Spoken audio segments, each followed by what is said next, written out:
right, Coach, you got to take me from Genesis. Take me from the beginning. Where are you from? Where'd you come up? I graduated high school in 1989, Stephenville, Texas.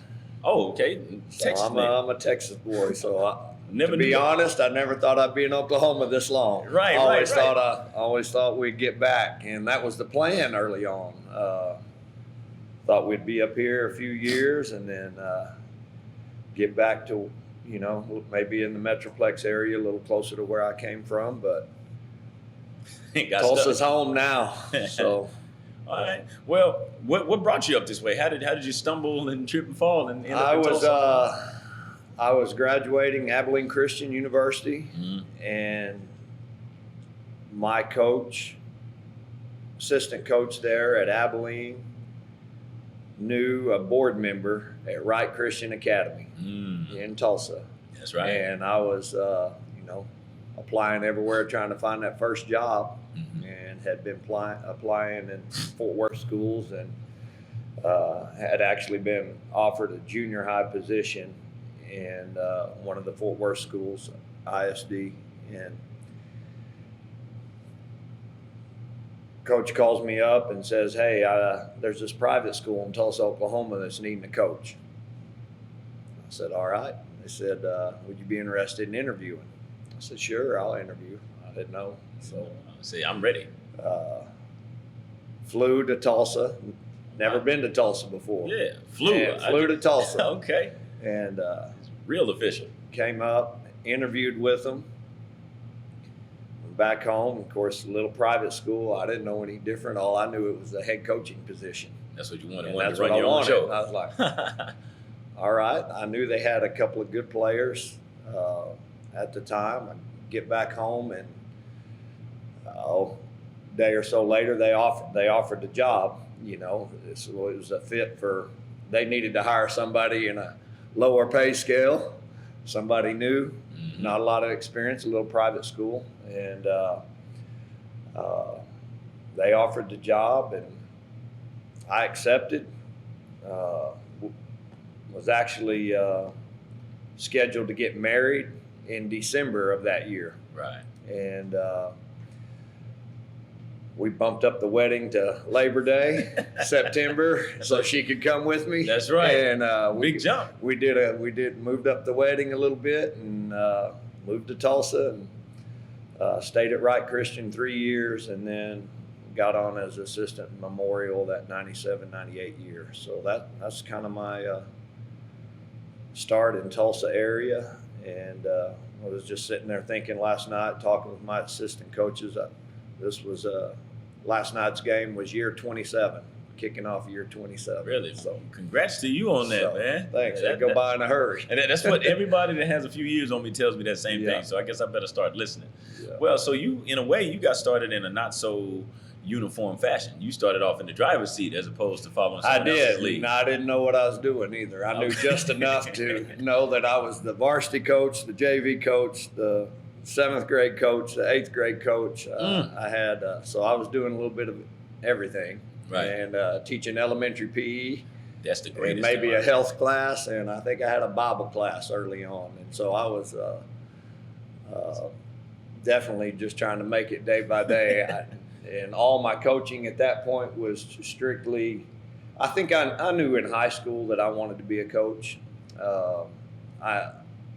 3 of my best friends in high school, their dads were either football coaches or 2 basketball coaches that I grew up with. And I just grew up in that atmosphere, going to games, going to basketball games, driving with them to football games on Friday night. And did you get some locker room access? What's that? Did you get some locker room access? Got locker room access, in the gym on the weekends, after school hours. We always had a key. We could go play pickup ball and all of that. So it was just, I knew early on. So I think I started maybe absorbing philosophies and paying a little more attention maybe than the typical player early on. I didn't play right out of high school. took a few years to figure which direction I needed to go.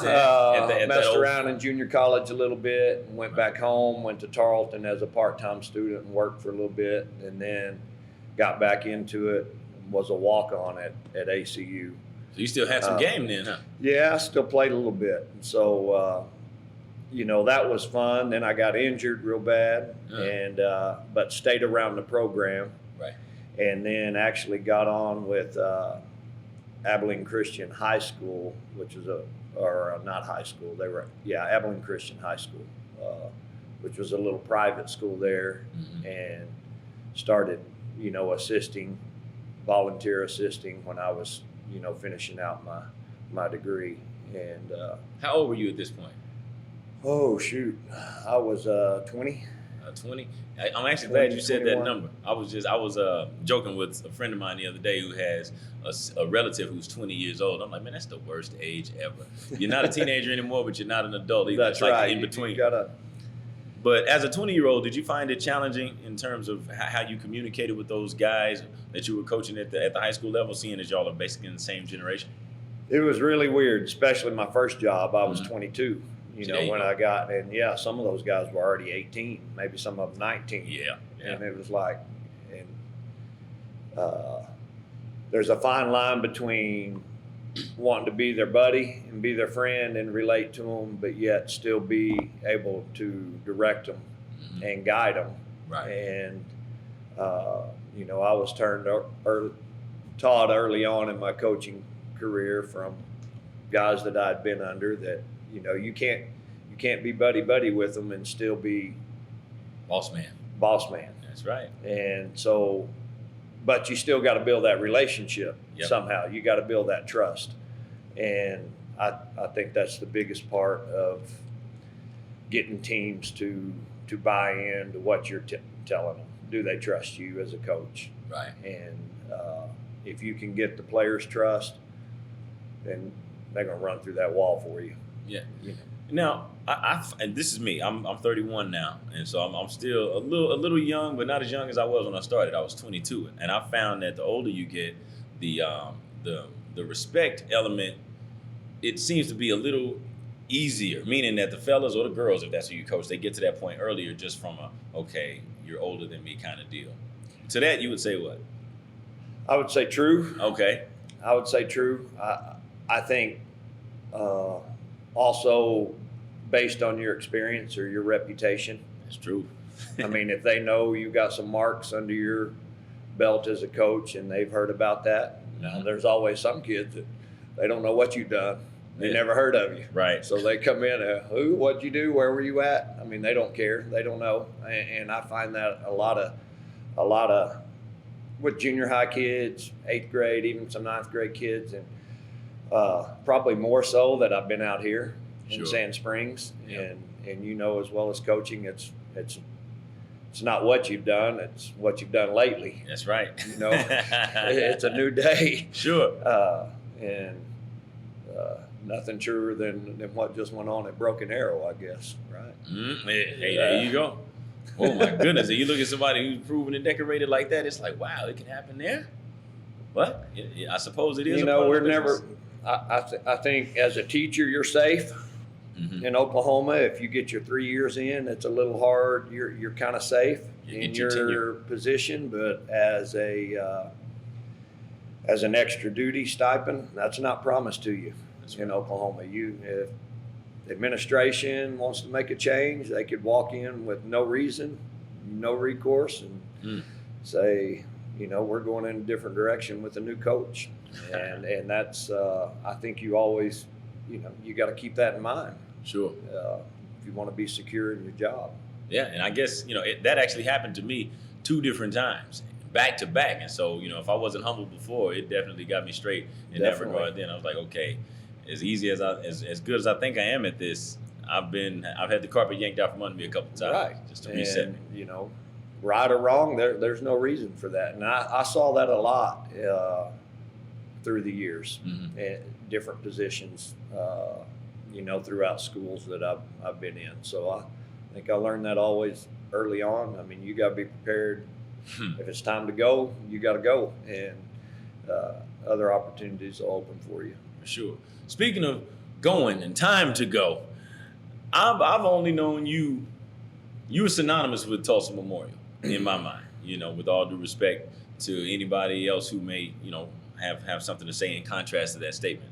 I remember seeing you when I came into high school in the fall of '03, all the way up until you ended up leaving and coming to Sand Springs. So, man, what a run you had at Memorial from being an assistant under Coach Sprague, correct? Correct. And then eventually taking over the wheel and, coaching teams that were very relevant in Class 5A or 6A year after year and getting a couple titles out of that deal. Yes. How was that run at Memorial for you? It was wonderful. Yeah.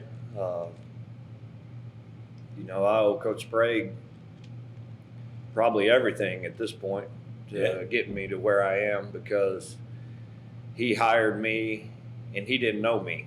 We didn't have a previous relationship.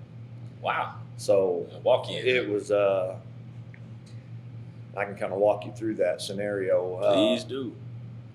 So I completed my third year at Wright Christian, and we had already established that. That was a great start, and I'm very thankful for that. It was good for me. I grew a lot as a coach.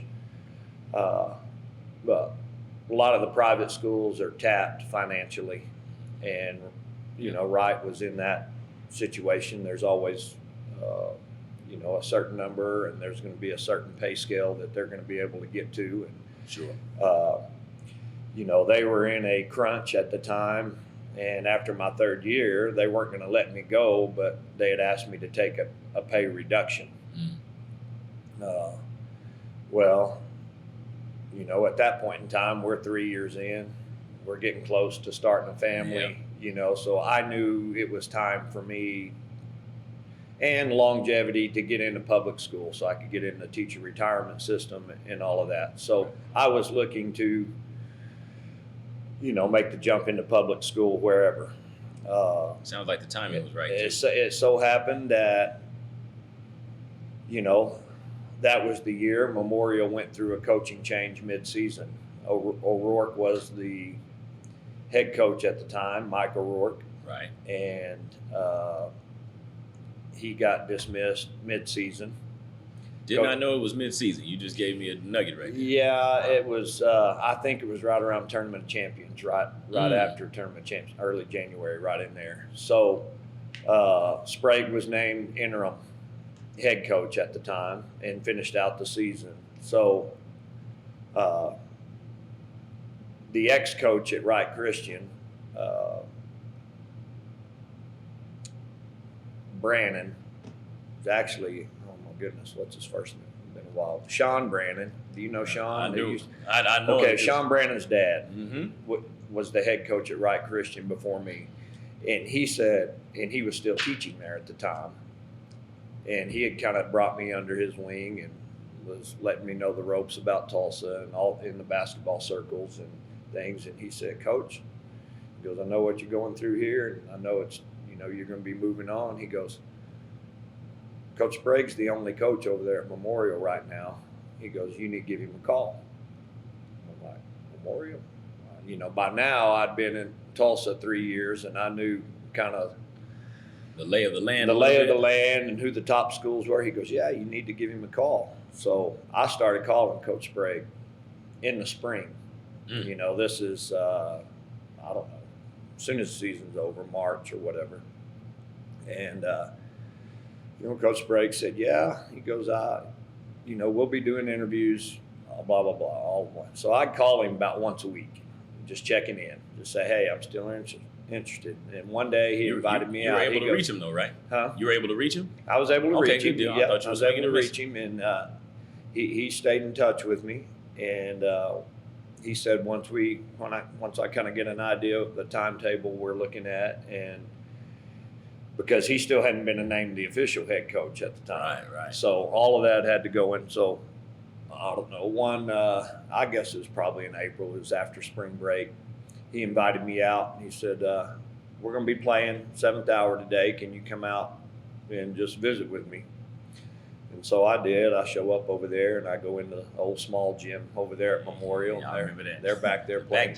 playing pickup games, and I just go down and introduce myself, and we sit on the wall and watch practice and visit. That was interview number 1. So I stay in touch with him, and this carries on till into June now. Into June now. It's getting late. It's getting late. That's what, month 4? Getting late. Oh, man. Getting late now. So I'm still hanging. Still, you know how TPS is. Sometimes it can take a while. That is true. To get things done. So during this time, he had been named the head coach official, Gotcha. and actually had been named head coach and athletic director at the time. So now it was just, am I going to make the cut through all these other coaches that obviously he has some relationships with and everything else. And I don't know what he, I don't know, long story short, what he saw in me, but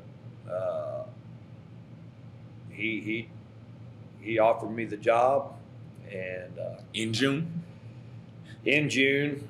Yeah, in June. Gotcha. But I didn't officially get hired in Tulsa till, I don't think it was late July till it officially got going. So I'm hanging out and I'm sitting here thinking, man, what am I telling this guy? He's telling me I got the job, but it's not official. Right. And I ain't got the paperwork. So it's really thumbs. So, hey, I got a question for you though. During this whole thing, right?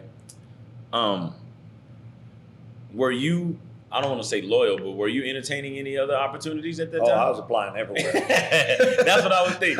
That is exactly what I would think. I was applying everywhere, and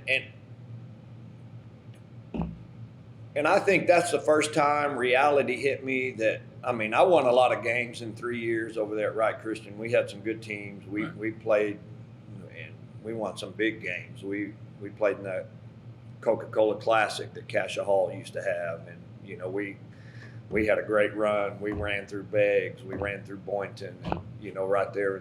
And at the time, I didn't know Henry Rowland was one of the winningest coaches at all times in Oklahoma history at Beggs. And at that time, I didn't realize how big a win that was for us when I was at Wright. But, so I'm coming out of here thinking 3 years, I've got this record. I should be applying. Any of these schools should be calling me, and I should get a job. Yeah, you should be up at the front of the line. I think I had one offer from Henrietta to coach junior high to be an assistant. He said, "Wait a minute." At the time, I'm sitting here, and that's when it hit me. No matter how good you think you are, and it's not what you know or what you do as a coach. Sometimes it's who you know. Yeah. And I didn't have any contacts here in Tulsa. Right. That's what makes Sprague hiring me at the time. That was huge. Really, that was just a God thing. Mm-hmm. There was no explanation as to why he felt impelled to hire me at that time. I think, Tom Hankins had interviewed at that job. Come on now. Tom Hankins applied. Well, it so worked out that about that time, Self jumped. Scott got the head job. Scott and Tom are brother-in-laws. Tom hired Scott. Scott hired Tom to go to ORU. Yep. And the chips. There's no other explanation as to why things fell in line like that. Yeah, the stars aligned, so as they say. That, from that started my career, and really blessed to be in that situation, and humbled for that beginning, the way it all worked out. You couldn't have scripted that. Right. And you had no idea what was even happening. being in Tulsa. Right. And staying for the long haul. And staying for the long haul. So, I've talked to him several years. We got close, and I interviewed several times in Texas, and thought we were going back. And at the end of the day, it just didn't feel right. And we just decided, this was home. And so we're sticking it out. So it's funny how things work. Anytime we try and plan something, it just, God shows us his plan, right? I probably had one final test Coach Sprague gave me. He calls me up. This was early June, and I pretty much knew, I think he had already told me that he was going to hire me, but he says, "Hey, we got summer league at Catoosa tonight." So I think it was a Monday or Tuesday night. But Catoosa used to run summer league, and we'd go play out there. And he says, "We got summer league game tonight at Catoosa." He goes, "You think you could make it out there?" I said, "Yeah, I can make it out there." I didn't know what to expect. I'd only seen the one time that I'd seen the Memorial kids play was that day I went over there. Uh-oh. I think I see where this is going, Coach. Yeah. And so I walk in over there. I think it's 6 o'clock or 7 o'clock game, and all the players are there. About halftime of the game before us, I'm looking around. Coach Sprague's not there. Mm-hmm. All the players are there. I start talking to them. "Y'all seen Coach Sprague? Is he gonna?" "Oh yeah, he'll probably be here."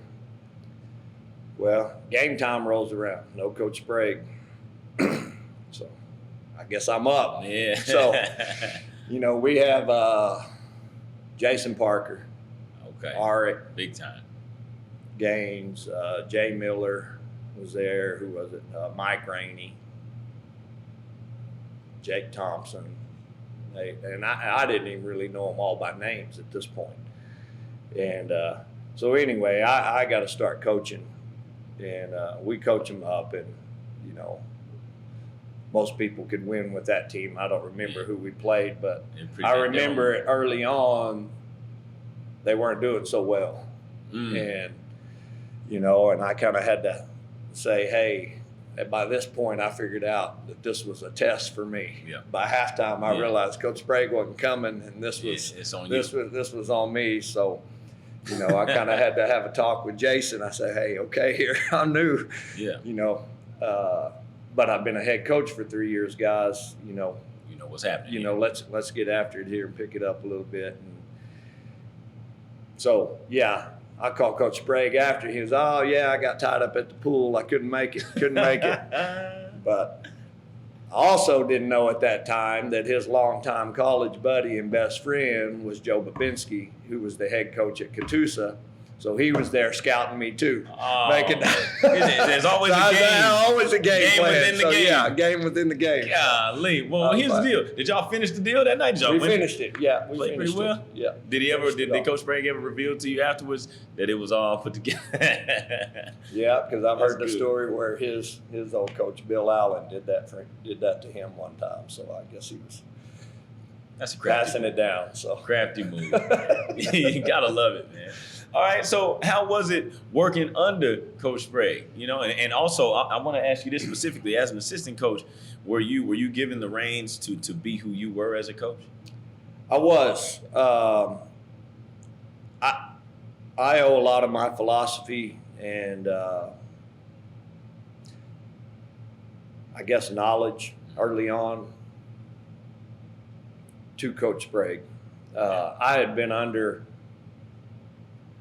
I wouldn't say my high school coaches were great coaches, good coaches. I don't know how much I absorbed from them. I did a lot of reading and studying, trying to learn about coaching going up. But and then I remember some things from college, and you keep your notebooks and all your diagrams and things. But the actual on the court adjustments, realizing that you don't got to be great at a whole bunch of things. No, not really. You just got to be really good, and if you can be good in these certain main areas, that the rest of it's going to take care of itself. That's right. And I think you can overcoach a lot. And I owe that to Coach Sprague because he was a master at that and game planning and strategy.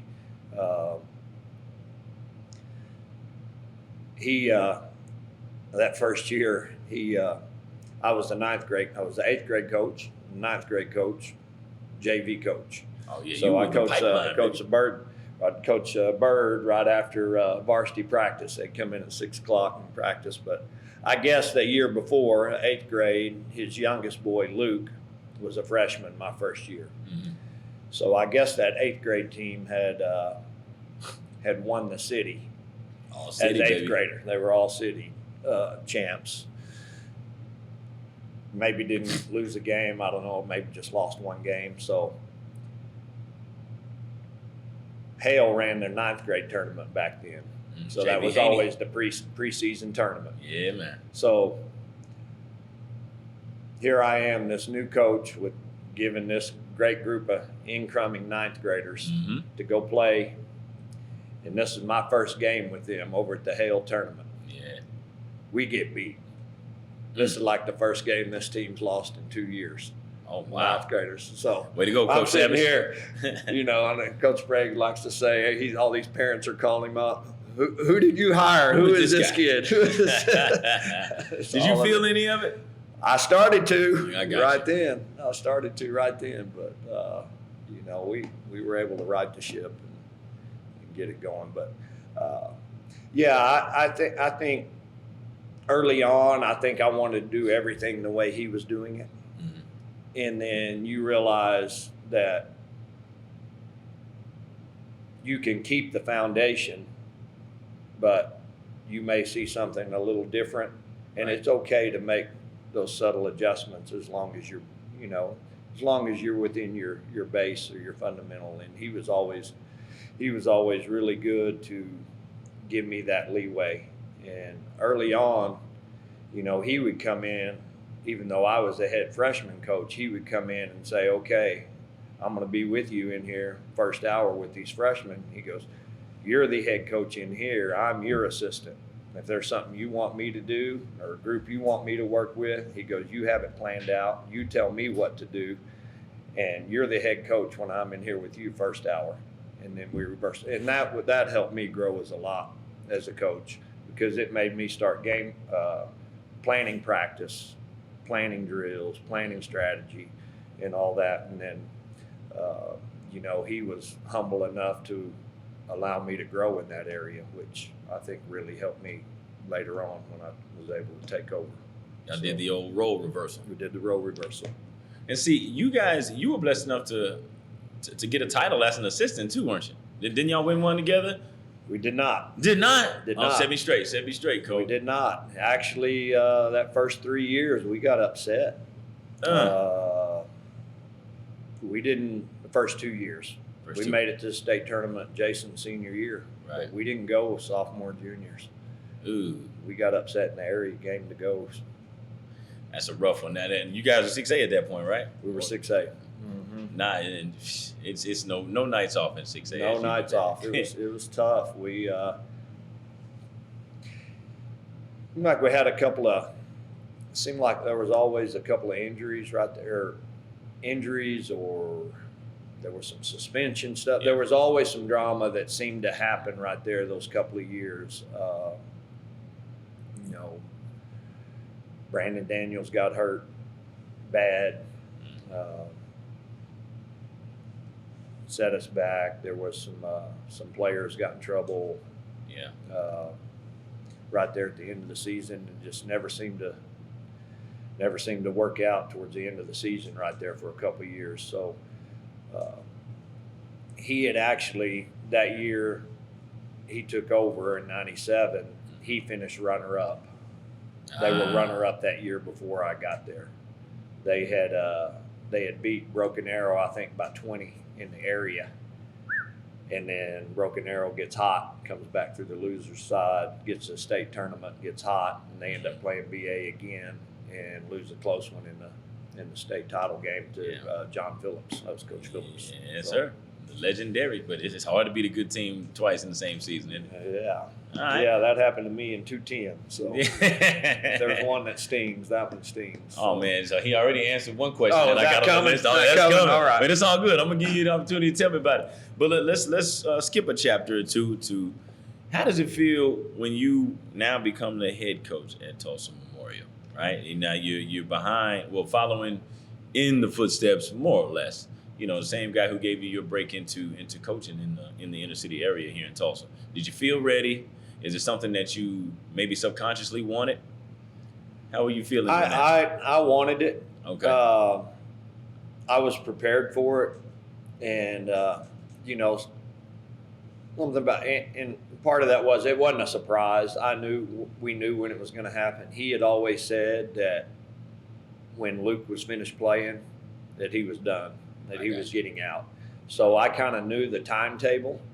To be honest, I tried to talk him into staying and staying another year or two. One, I knew we had a good team. We had good teams coming. Sure. We had good, and he easily could have stayed. He was the athletic director, and I tried to, I really tried to talk him into staying on and doing it a couple more years. And I didn't realize it at the time. I realize it now that my youngest is a senior, and it's tiring.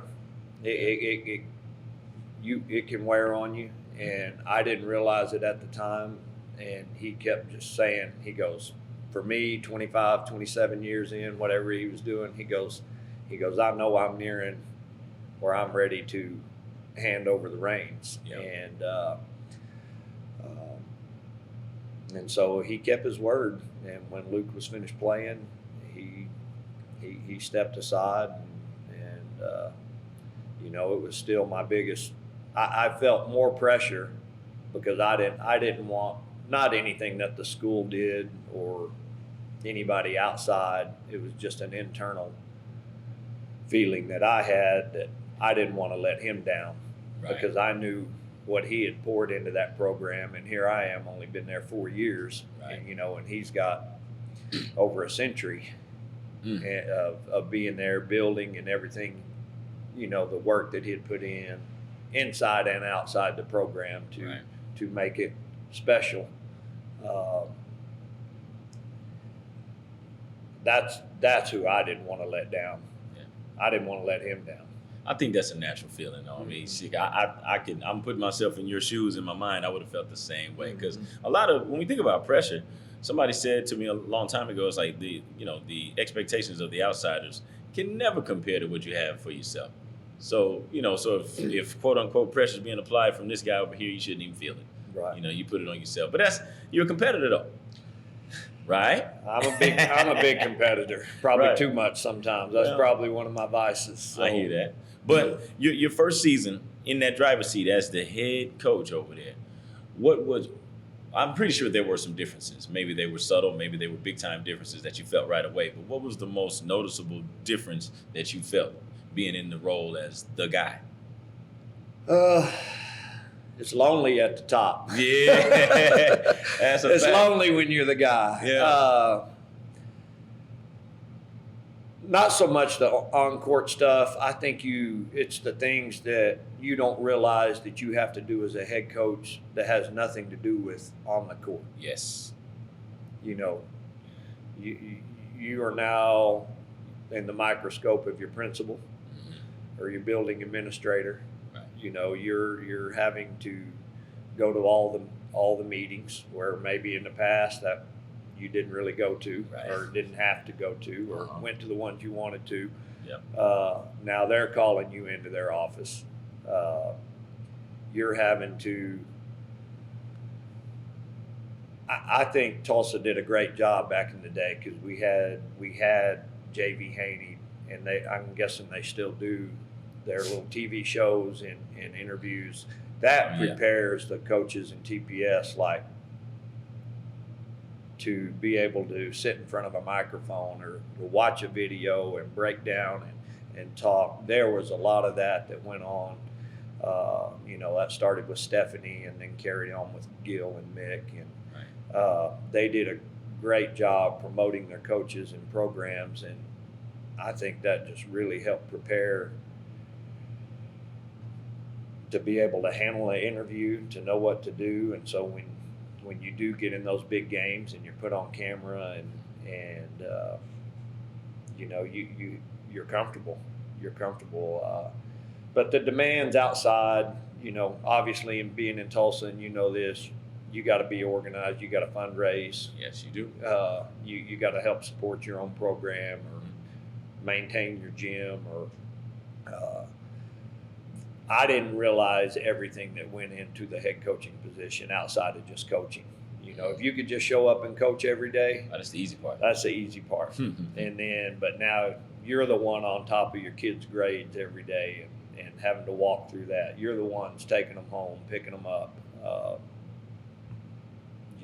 getting them there on winter practice or whatever, and dealing with all the issues outside. I think that was the biggest struggle for me, and then learning how to manage that time, but yet still prepare when you're on the court. What was the first duty as an assistant that you didn't really care too much to do that you handed off as soon as you got into the to the driver's seat as a head coach? Oh man, I didn't like to do the stats.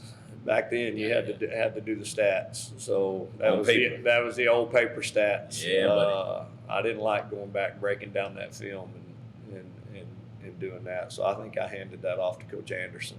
There you go. At the time. So pay your dues, baby. Yeah, pay your dues. So how effective is it, or not effective? That's the wrong word. But how significant is it to have good help? And I'm gonna tell you where I'm coming from with that. One of your old counterparts, who I played for, my mentor, Terry Scott, he said, you want to always be in a position to run your entire operation yourself, but you never want to have to do that. True. You can't do it by yourself. Right. You have to have somebody in your corner with you that's on the same page with you. And I think that's the schools that allow head coaches to have that. And bring in the guy of their choosing that's in their corner, that's loyal to them. I think those are your schools that year in, year out are most successful. I think if you get an administration that is going to allow you to hire your own coaches when possible and bring in and surround yourself with the right staff, I think that's imperative to a winning program. You have to have that. And, if you got to know that if you can't be there for whatever reason, that your assistant can step in and things can go on as normal, just as if you weren't there. And, fortunately, I've been able to be at schools that have allowed me to do that. Now, has there been changes? Sometimes you got to go find somebody because other people leave or things like that. But I think you want to hire guys that aspire to be head coaches that are working under you. Or if they do, they want to rise to the next level. And I think so when you're looking to hire young coaches or bring them in to mentor, that you're looking for that drive that, you want them to be itching to get that head job, right? When they're ready. Now, some of them you may say, hey, you need to wait a few more years. Pump your brakes. But I think that's definitely important to the success of the program. I think all of us head coaches, to some degree, may be a little bit or a lot of bit of control freaks. Was it ever? I could say that, yes. Is it, or was it ever difficult for you to delegate some responsibilities to you? Yes. Okay. Early on, yeah. And even times now, if I go watch a freshman game or something, I want to go put my 2 cents in the huddle or timeout. I think as the longer I've coached, I've gotten better at that. Right. But it's. I find myself thinking, well, they haven't been through this yet, so I'm getting mad at them for not doing this, but they haven't experienced it yet. Right. And I'm expecting them to know something that they can't know until they go through it. Sure. And so the best way to do that is talk about it after it happens, not try to go interrupt while it's happening. Yeah. And I did that a lot early on. It's an instinct. You just want to intervene right there. Let's nip this right there, for sure. And that's tough to do, to delegate that, to have trust. One, because you know what you put into it, and you don't want it to fail, and you feel more secure if you're the one making those decisions. And I think that's just a natural way to feel. You know what you want it to look like. Right. Now, another thing, I use this analogy because I'm a head coach like you are, and it's like I'm not the big bad wolf, but sometimes, when you come into the room where you guys are, it's real light and fluffy when they're with the assistants, but then when you walk in, people kind of stiffen up. And it's like, all right. And I had to figure, I said, all right, well, I guess it's the same as if we're both teachers. Your reaction to me walking into your room is going to be different from when the principal walks in. But I'm going a long way to say, as long as I've known you, you've always had this presence about you. You know what I mean? I never see your teeth. You know what I mean? You never do a lot of skinning and grinning. You know, but so how do you, with today's kid, you know, get them comfortable enough to where they actually will sit and talk to you as opposed to just get super tight when Coach Savage hits the room? Yeah, I think there's still something that's super tight. Still super tight? It's not so bad sometimes. Yeah, and that's true. I think that's always with for the most part with an assistant. I think an assistant is there to soften that bridge. Usually a player comes out of the game, he might get an earful from the head coach. He goes down to the bench. The assistant coach goes over there and kind of smooths everything over. That's hey, right. It's going to be all right. And then, hey, he's ready to go now. And so it's go back in. But I think early on, a lot of my ex-players and stuff, they'll come to practice or something. They say, Coach Savage, you softened up a lot. So, maybe I have, maybe I haven't. I don't know. But I just always thought that when it's time to get in the locker room and get on the court, it's all business. And that's the way I've always approached it. I know you got to have fun doing it because they don't grind. I mean, you can't grind like that 24/7. There is a fine line right there between being that hard-nosed guy, but still knowing that they can joke and have fun with you at the right times. But I want them to know when we're out on the court that that's our place of business, and you know that's when we're going to roll up our sleeves and it's time to fight. We're going to compete. That's right. And so, we'll but yes, yeah, I know I have that. I kind of give off that tough guy, standoffish persona sometimes. So, and you know, hey, I don't even look at it as a bad thing. And I was like, you know what, this is what I've always seen from him, so I know it's not an act. So we know it's not a facade. I can respect that. But then when the first time we had a conversation, I was like, okay, yeah, Coach Savage's not so bad. He won't bite. Yeah, no, I won't bite you. Do you ever miss being sort of the first point of contact to some of your players? And where I'm coming from with that is I've had some teams to sometimes in the past where I couldn't read them. And usually it's relatively easy for me to get the pulse check of my team. Okay, this is today we could be walking into sort of a flat day, or today these guys are geeked up. Sometimes I'm like, man, I can't read these guys, but they won't come talk to me. You ever miss being to where they'll come and holler at you back in your assistant days? I do.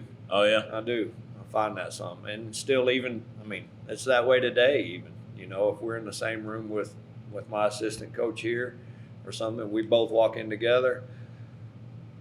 90% of them are going to go over there and talk to him first. There you go. And hang with them, or if we're in a class together or something. But that's how you do it. I think as a head coach, that's good. Mm-hmm. But I think that's a reality check that, hey, maybe you need to check yourself and put it upon yourself to go check in with those players. Go speak up, go over there and have a little fun with them. Something, give them a high five, and put your arm around them, and I probably struggle with it. That's probably one of my weaknesses as a coach, is not making sure I do that enough. I think they know I care. I hope they know I care about them. Mm-hmm. But showing that affection, that's probably something that I need to do more of, or be more conscious of, maybe in a different way. Right. And then we're men on top of that, so you know how we do sometimes. All that. All right. Well, to wrap up the Memorial chapter, you 3 titles, right? Three time state champ, or did I get that wrong? 3-time state champ as a head coach. 2 out of the 3 were 6A, correct? Correct. All right. Man, first of all, that's big time. That's Hall of Fame material right there, and I'm sure you already know that. But let me ask you this. That'll be up to your peers, right? But during those seasons, at what point during that season did you think, or if at all, like, okay, we got a team that can get it done. We're turning a corner here. I thought in that first year in 2002, my first year as head coach, I thought we had a good team early on. Probably didn't know Caleb Green was a junior. Sango was a sophomore. Kelvin. Lamont was the point guard. Lamont George. Lamont George was a junior. So Lamont and Caleb were juniors. Caleb was a sophomore. We had Pitcock as a shooter. Some other solid guards. Mm-hmm. I think early on, beginning of the season, preseason and all that, I was going in and Caleb was our second best post.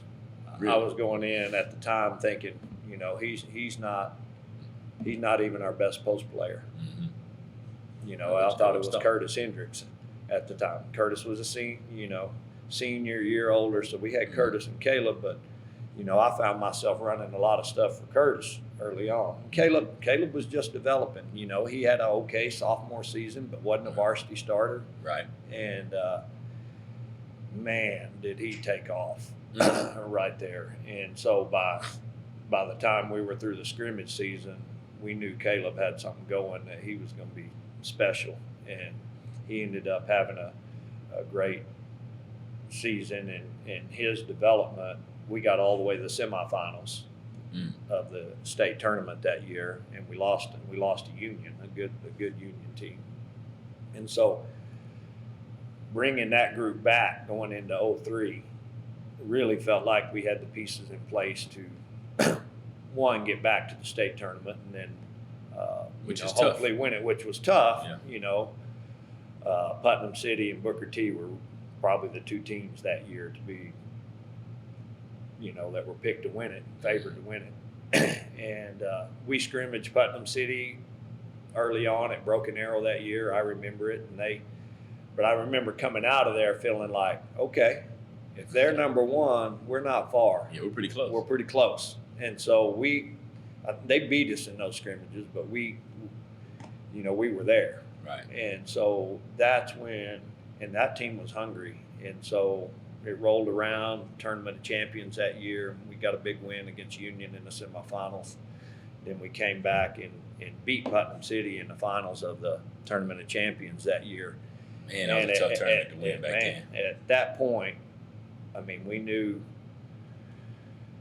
we were rolling along, and I think we only had one or two losses. We were rolling into the playoffs. And, I think it was the last game of the year. The seedings were already in and everything, but we still had to go play over at Central. We go over there, and they put it. T. Scott puts it to us right there, and so that guys were humble. And then so you refocus. We were in the regional. We get the area championship game and lay an egg against Broken Arrow. And now you're in that back against the wall. Now we're in that. Now we have to come through the losers bracket. Yeah. And not a boat you want to be in. So anyway, we end up getting there, and we beat Lawton Ike in the first game, played really good, and then all comes the famous semifinal game with Booker with T. the old Hornets. Yeah, at the Hornets, and we had beat them at our place, and they had beat us at their place. So this was kind of the old tiebreaker, so to speak. speak. Tiebreaker, and it went down to the last second. Yeah, I remember seeing videos of that. Punchy hit that shot in the corner as time expired. Punchy boy. We get into the, like we roll into a rematch with Putnam City in the next night in the championship game, and so we end up beating them twice that year. And it was just. But really, the championship game felt like the win versus Booker T. Yeah. I remember seeing the footage of that. I'm like, ooh. Just an incredible game. And they had an incredible team with Meacham and Cheney and Brown and Chad. Just Seals. And those were some really fun games. So that was a surreal moment you know, in my coaching career, that you get there, to finally, you know, you walk out there and you grab that gold ball, and it's, Wow. I mean, that's just an amazing feeling. And Doesn't ever get old, does it? Never gets old. Never gets old. Now, then your memorial chapter ends, and it's time for you to move on. It came out of left field for me. I was at Muskogee at the time, still coaching girls, so my ear wasn't to the streets in terms of what was happening up here in Tulsa. But it was like, whoa. At first I thought it was like somebody's ribbing me, somebody's joking. What brought about that move? Was it just time? I felt professionally it was time. Mm-hmm. There were a lot of factors. Right. You know, I'd been 16 years in Tulsa by that time. Sure. 4 as assistant, 12 as a head. My boys we lived out here. In Sand Springs, okay. You got 2 boys, right? 3. 3. Big trifecta. Colt was going into the 8th grade at the time that year, and he had always wanted to go to Memorial, play at Memorial. Of course, he grew up doing that. We had already, at the time, the OSSA made you start your eligibility in the district as an 8th grader. Mm. So he was out here, so we had already enrolled him and got him transferred and ready to start at Thoreau as an 8th grader. Building that pipeline. But my other 2 didn't really. Kel was a 7th grader. He didn't want to go to Thoreau. So now we're in a position, do we want to split up our kids, send one over here, one wanted to stay. So you start weighing that. I was at a position where I felt I had done all I could do at Memorial. I loved it. Yeah. It was probably the hardest professional move I'll have ever had to make or ever will make. But I felt inside I was ready for a new challenge. Mm-hmm. So an inner challenge for me personally to grow as a coach. Right. To be able to keep my kids in one school together and coach them. That's what I wanted to do. Was there a financial? Definitely. You know, Sand Springs paid more than Tulsa at the time, and considerably more. Right.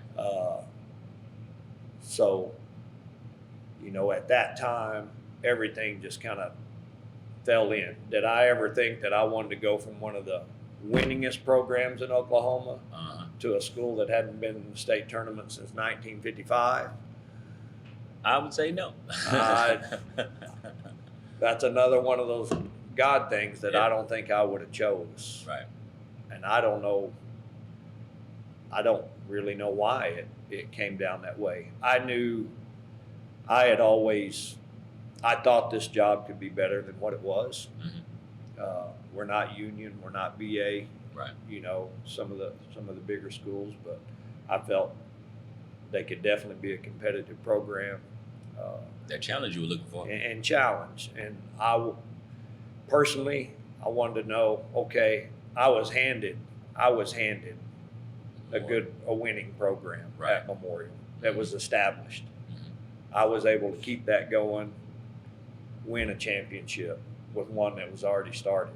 Mm-hmm. I wanted to go see what I could do from the ground up. Mm-hmm. And it made me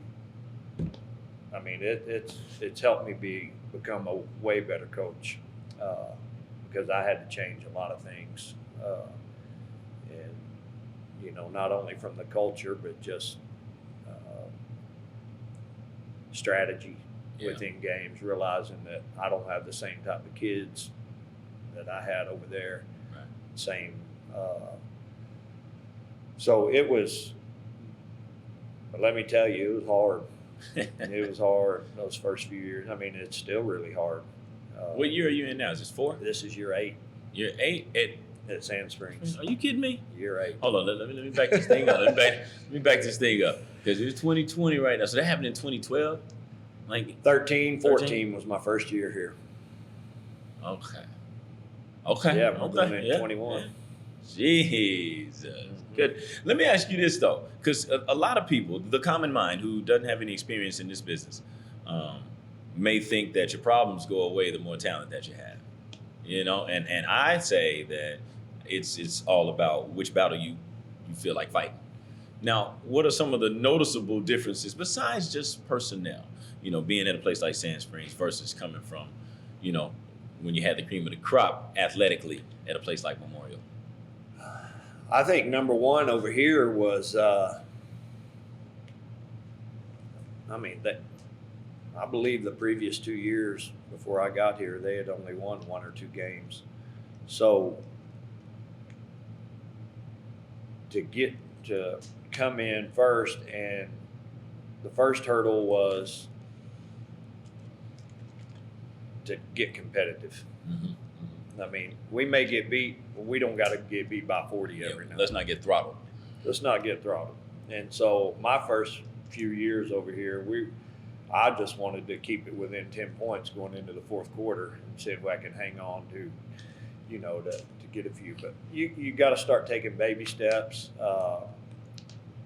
First thing we did was in the Frontier Conference, you may or may not be aware, 7th graders don't have school 7th grade league in the Frontier Conference.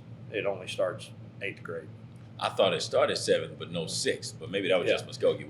Start at 8th grade within the school, within the conference. Got you. That makes sense. A lot of schools have 2 or 3 8th grade teams, your bigger schools. So the first thing I did was say, hey, I want to allow our 7th graders to play, and we can get 2 teams going, whether it's 7th and 8th or a mix on both. Right. So that our kids get to start playing early. We can start coaching them early, and you know, start building it, because that's where it's got to come from. Right.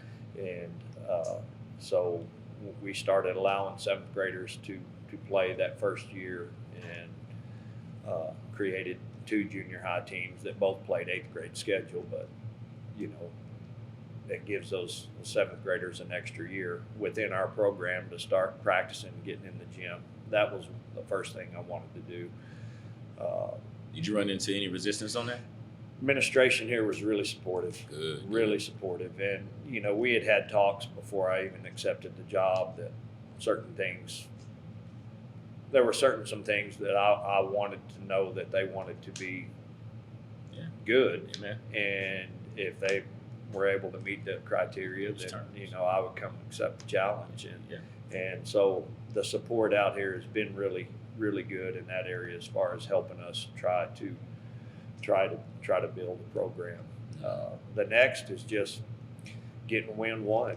Yeah. I don't think they'd won a conference game in 4 or 5 years. So getting, you know, it was getting a win, getting a home win, getting a conference win. That was the small victories that we were going for. And I think we got 1 win, that 1 or 2 conference wins that first year.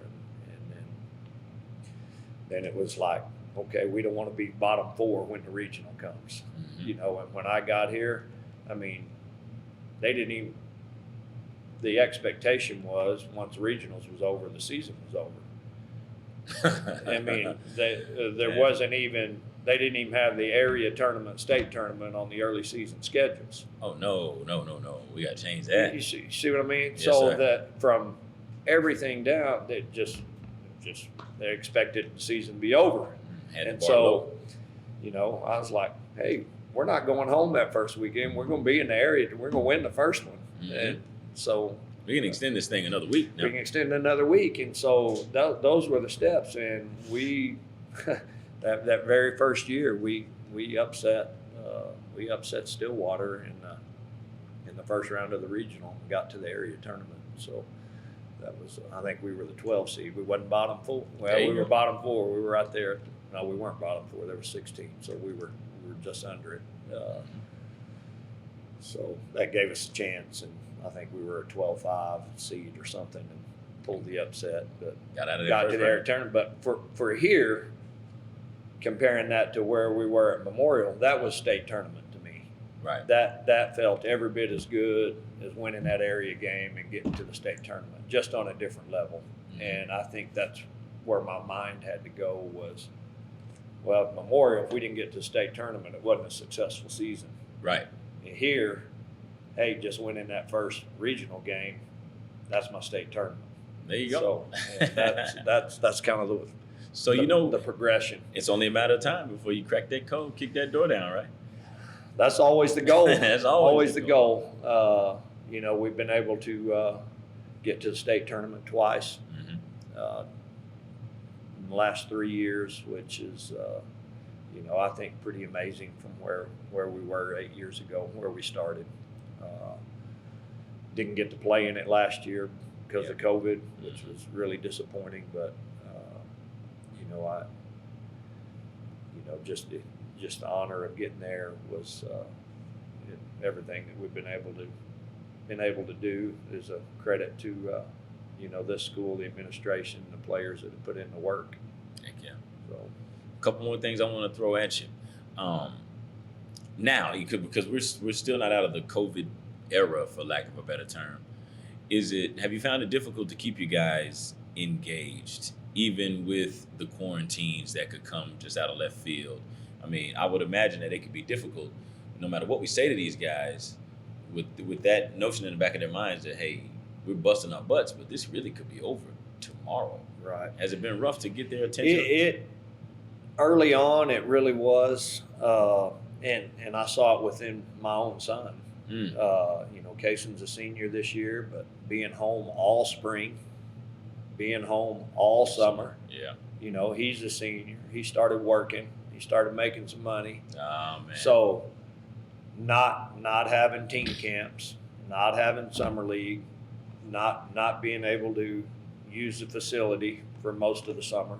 Right. It was, I was able to see through my own eyes that, okay, this is not here, I'm moving on. Right. I'm moving on to something else. Yeah. And I think that's, I'm sure it's happened. If it happened to mine, I'm sure it's happened to a lot of the kids. But what I saw once we did open the doors, and once they were able to get on get going again and just be around each other more than anything, their spirits really jumped up. And to be able to play a game last night with, even though everything was different, we didn't pull out the bottom bleachers or anything, but to have people in the stands and get to play a game, so good for the kids. The atmosphere felt the same. Good for me. Just to, that's what we enjoy. We enjoy the competition. We enjoy playing. We enjoy the camaraderie of team and getting to be together. And, I think it's good for their health. I think it'll keep them healthy. Yes, that's absolutely healthy in more ways than one. For sure. And but yes, we've had our battles up until last week. We had 2 scrimmages last week, and whether it was COVID or injuries or whatever, that was the first time we'd had our top guys together in about 3 weeks. Ooh. Based to quarantine. So we're just jumping into it. Feels like we're starting October 1, and here we are playing games, and we're not, but we're playing. What we're playing. Trying to keep that in mind. Trying to keep our expectations realistic, but like we're playing though. Okay, they say that when you coach your own kid, you're either one way or the other way, either not hard enough on them or too hard on them. Have you found that balance between those two? Seeing as you've coached all 3 of them. I think I've got better by Kason, by the third one. Okay, so, third time's a charm. Third time's a charm. Okay. Yeah, I'll admit, and he'll probably tell you too, I was too hard on Colt, my first one. But I think a lot of times I think I had to be for him because he was the one that wanted to play beyond high school. Okay. The other two didn't have ambition to play basketball beyond high school. So pushing him to help him reach, because I knew how hard it was going to be for him to get there. Yeah. I think is why I pushed him harder.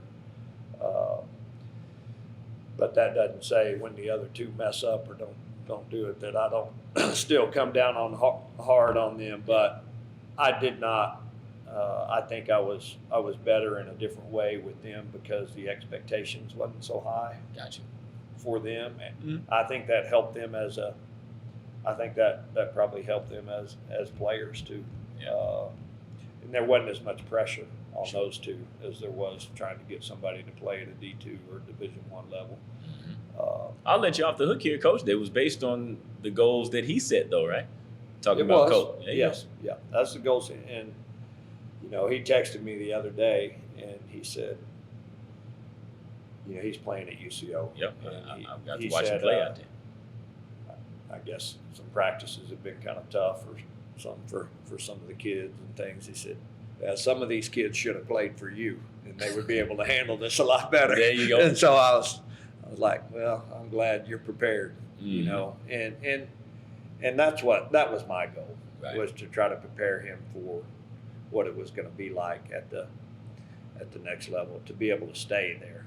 Yeah. And not only stay, but excel and have a chance to, play at that level. It's good basketball. It is. And you better find your footing. It's hard to get there. And, that's why I feel for these 21 kids because of the situation they're in with COVID. There's not as many opportunities out there for them based on all these college guys getting extra years and things. There's not as many opportunities, and so. And I remember a couple of years back when pretty much every college in the state of Oklahoma had cut the amount of scholarships they were giving too. So it just makes it even more scarce. Yeah, and so I probably have one college player on this year's team in Marlowe, and so trying to walk him through that and talk to his family about. Help him get somewhere is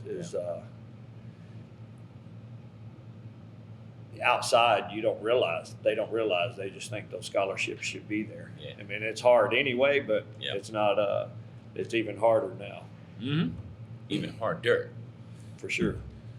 Two names I want to talk to you about. First one, Bobby Allison. Now, he ended up being your successor. All right, after you left from Memorial and came over here to Sand Springs. And, I'll be honest, I like Bobby. And he's always been super respectful to me every time we talk. And, he's a student of the game. But it would kind of make me feel a way, how criticized he gets for, quote unquote, inheriting a gold mine from you, which was similar to the way you said you felt, following after Coach Sprague. So tell me about Coach Allison from your vantage point. What made him, in your mind, the guy for that job at Memorial after you? Well, Bobby was he was an 8th grader my first year at Memorial, maybe a 7th grader. Anyway, he was right in that junior high age that, one of the first groups I coached as an assistant. Yeah. So got to know him as a player. He went through our program, helped him get into.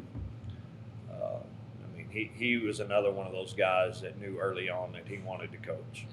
And I can tell. Anybody that's been around him could tell that. So that first year he graduates, he wasn't able to find a teaching position. We wanted to hire him. Tulsa was in the middle of a hiring freeze, so he ended up helping me as a lay coach and a para in Tulsa that year.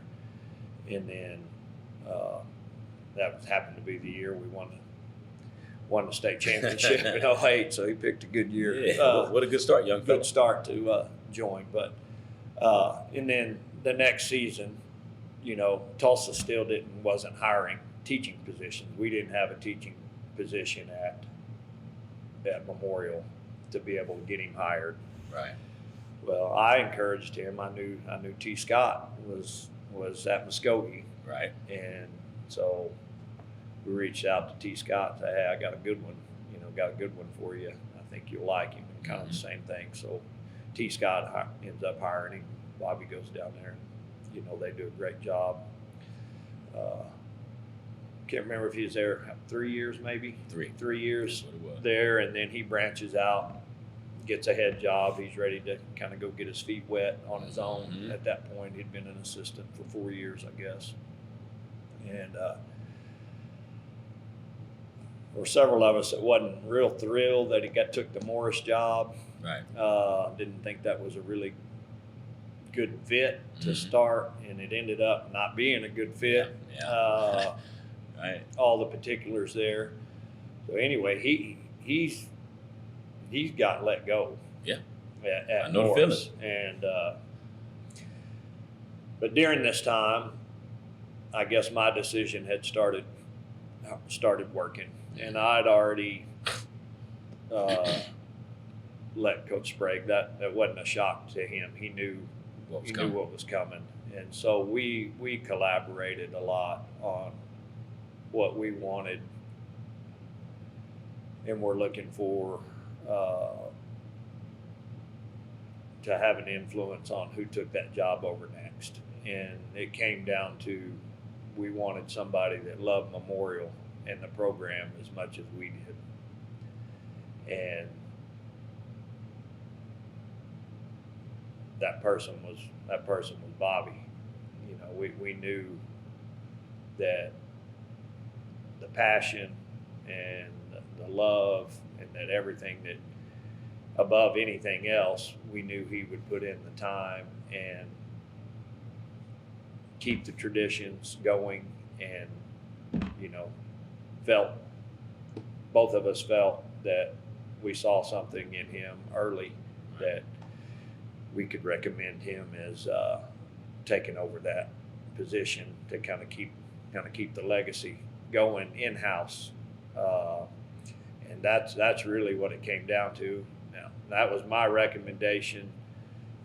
Coach Sprague was still there at the time as AD, and so that was still his. I mean, ultimately I was out the door, but it came down to him and the principal at the time, and it wasn't easy. Right. They had to jump through some hurdles and really talk some people in to giving Bobby a chance, because he didn't have the track record at the time. That's a highly decorated job. But when I was hired, I didn't have the track record either. So I guess it goes back to Coach Sprague's got some sort of innate ability to see the future and what could happen right there. So good judge of talent. We're going to give him the credit again. And I said earlier, I thought I had taken the program as far really as I could take it. I could have stayed there and coached another 20 years probably, and been fine. A couple more championships, probably so. But I wanted to, when it was time to go, I wanted to go on my own terms, and I wanted to hand it over to somebody similar to a situation that I was given. Yeah. And it was a good time. We won state that year. It was a good time for me to make that decision and hand it down. And it just, because of our relationships with him and his love and passion for Memorial, it was time. And he's taken it beyond what I could have taken it. So he's done a great job in this new era. This is what I've had to learn. The new era, social media, and all of that, and promoting, and he does a fabulous job with that. Salute to him. Second name. It's crazy how you had a former player for in a lot of respects, in Bobby Allison, succeeding you, and now here you are. And here at Sand Springs, and your girls' coach is somebody that you coached against, old Josh Berry. How's y'all's working relationship been thus far? Oh, we're good. We're good. We definitely had some competitive issues over the years. And,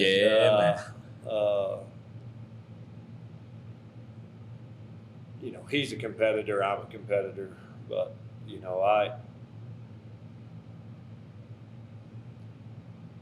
I have a lot of respect for the people I coach against, and I tried not to ever take things personally.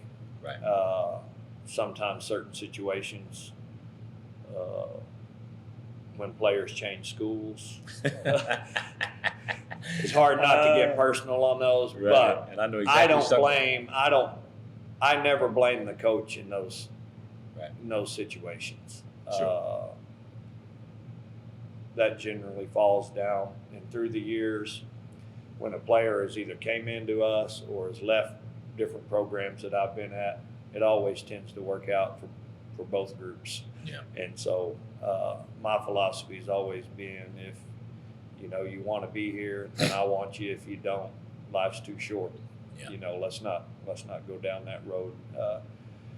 Does it hurt at the time? Sure, because you invest a lot in kids and parents and friends, and coaching. I said earlier, coaching's lonely. It is.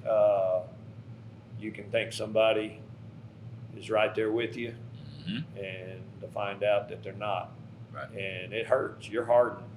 You become, and I think that changes your persona sometimes. I think you keep people more at a distance. Sort of except that you're really close inner circle. Yeah. Because you've been hurt so many times. Sure. I think it's kind of like losing your first girlfriend or something. Mm-hmm. It hardens that heart a little bit, yeah. and you're not as easy to want to open up again, and you don't trust people as much. But I actually talked to Josh before this was open, and talked to our AD. I thought he'd do a great job here, and recommended him to be the girls' coach here. I think through the years, I used, that early on in Tulsa, I never thought I measured myself to Terry Scott, to Nate Harris, Luke DePeggy's, yes, sir. Coach Mackey, right. all the big time coaches that, I didn't think if I could ever get a win against those guys that I wasn't ever at their level. Right. And so until I could, and to do that, man, there was some, you walk off the court mad, you walk into the gym mad. Yes, it. You got to go there, Booker T, and they put you in the closet. Yeah, that's a fact. Yeah. It's hot, man. Hot or no heat. Yeah. No heat. No, I'm sorry, coach is not working today. But cold. No, Josh and I are good together, and he's done a good job with the girls team, and I just think through competition, sometimes you say things and do things that you wish you could take back, and at the end of the day, you got to go back and you got to let things happen, and you got to move forward and say your piece, and you can't let things hold those grudges. Life's too short for that. That's a fact. And we're good, and he's been great to work with over here, and he's been in Tulsa kind of like me, and Sand Springs not a lot of different. You got to do a lot of stuff yourself out here. There you go. So we work in the gym together and put banners up together, and he's trying to make this girls program, get them back to the state tournament, and he's in here rolling up his sleeves, working just as hard as I am. So he's great to have. Girls coach, boys coach that work good together and enjoy being around and want to help each other. There you go. So it's been a good working relationship so far. Two blue collar guys. Mm-hmm. Well, here's how we'll put a bow on this thing, Coach. This is our all due disrespect segment, and what that means is, I know you've got a lot of battles under your belt, and you've won many, and I'm pretty sure you've lost some too, and I'm pretty sure you've lost less than you've won. But the ones that stick in your mind are the ones that you lost. So I want you to snatch the bandage off. And if you can go back to any game that you coached in against whatever team it was that beat you and you felt like they shouldn't have beat you, if you could go back and play that one over and coach that one over, what matchup would that be? Oh, Number one would have to be 2010 state championship game. Yeah, man. I mean, we had a really good season. Had all the pieces, I thought. Make it to the state title game there at the Mabee Center. And we're playing Booker T for the fourth time. Fourth time. And y'all dominated them that year, didn't you? We're at 2 regular season games. We won by over 20. Play them in the area championship game. Tight game, close. We end up winning by maybe 6 or 8. And then, so we're all opposite sides in the state tournament. They win the losers bracket game, advance to state. And I don't think there's anything that, I mean, it's not like they were a bad team either. I mean, they had Jason Parker was pretty good. Was he a freshman or sophomore that year? I was trying to remember. But you had Parker, you had Lockett, you had. That was their first of 2 back-to-back, wasn't it? Yeah. So they had a good team. But there's nothing that can prepare your team when you've beaten a team 3 times. Yeah. And it was one of those games where we got in foul trouble. CJ got in foul trouble early. We started the game, had a game plan, ran the plays, got the shot we wanted, didn't make the shots. We got the ball into Cameron. Ran some plays from right there, and it just didn't happen. And when that happens as a coach against a team that you think you should be beating, you tend to get frustrated too. Yeah. And I think I let the emotions or the frustrations of that first half get to me, and then that getting to me trickled down, didn't it? Got to the team, and they played tight the rest of the way. Instead of going into halftime and realizing, hey, this is what everything is, it was more of a frustration halftime. We shoulda. But it's done now. But and it was just more of the same in the second half, right? And never got it going. And that one hurt. Yeah, that one hurt. And you got to go in that locker room and say something soothing of some sorts to the guys when you lose that final one. Yeah. What are you going there and say? Man, I think I'd said enough at halftime. I don't know what to say after the game. There you go. Fair enough. No, it was. That's just one that stings. That one stings for a long time because of the opportunity missed. I think in some of my other ones, we were. It's different. Roles were reversed. I think we were the underdog in the other 2. So yeah. So, or at least the other one. In 03, I know we were. 08, we were the underdog, but it wasn't in the state championship game. It was in the first round game when we upset Xavier Henry, Putnam City. That was the state championship game right there. I mean, they were the highest seeded winner. We were the lowest seeded loser, and we weren't supposed to win that game. So that was a Blaze in that bunch. That was Blaze, LJ, Draper. So I think it's easier to coach as an underdog when your team's not the favorite. I would think so. Than you are when you go in as a heavy favorite for all the reasons, the media slapping you on the back and the parents and everybody telling you how great you are and you got it.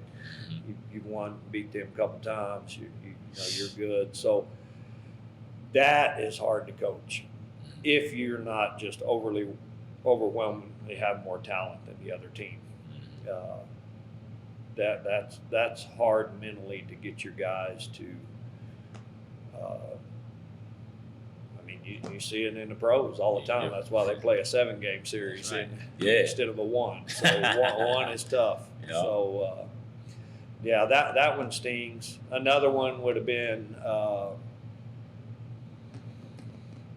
Blaze's sophomore year would have been 06. Yeah. Had Wes Phillips and Mr. Carney. That was a tough group, man. we were in the area game and jump out 20 points in the first half on Enid. And First half. rolling. Yeah. Rolling. And they come out in the second half and the threes start falling. Oof. And we start, you feel the game slipping as a coach, and there's nothing you can do about it. Yeah, it's like, oh my God. And so, momentum shifted. we end up losing that game and don't make the state tournament. And for me, for those guys, Wes and Mister and Drew Palmer, that Kendall Dykes, that group of seniors, I really felt bad for them because I wanted nothing more for them to get to the state tournament.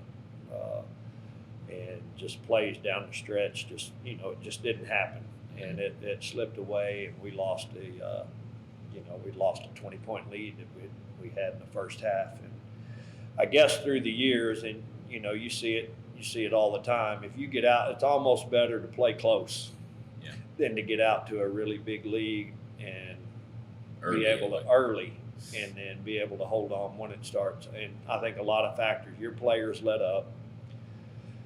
The refs stop calling because you got a big lead, right? Yeah. Because they think you got it. So, and it may not be a big deal at a time, but it's 2 or 3 points here, a non-call here, something, and next thing you know, you're an 8 to 10 point game, and you're in a dog fight and lost all the momentum. Right.